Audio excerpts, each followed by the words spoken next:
कधीच नाही चुकणार तुमचे फेवरेट टीव्ही शोज झी5 सोबत, तेही एकदम फ्री। माझ्या आंघोळीचं पाणी काढ। शिल्पीच्या नावाने मला आंघोळ करायची। माझी मुलगी माझ्यासाठी मेली।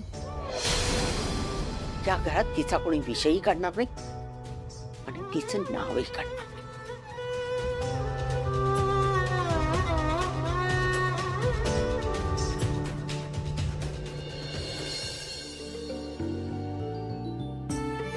आई, मी तुला न विचारता हे केलं।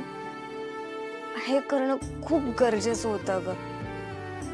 तिला ना शिक्षा मिळालीच पाहिजे होती, आणि जी मिळाली, आणि ती माफी मागण्याच्या लायकीची सुद्धा नाहीये।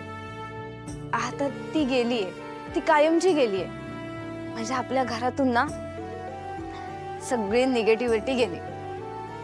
आता सगळं छान होणार। आता काहीच टेन्शन नाही। हल्ले मी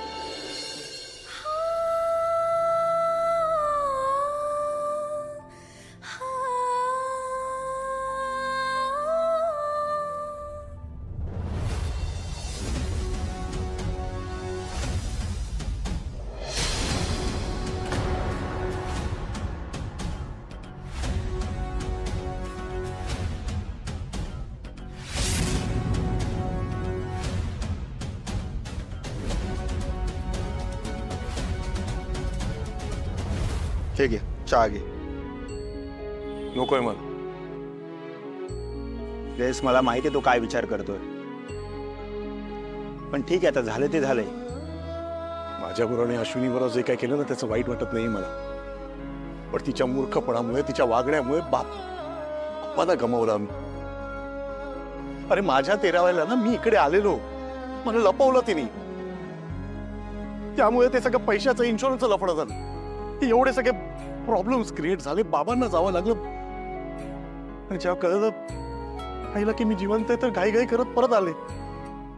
येताना त्या केकेनी, पण शेवटी झालं कोणामुळे?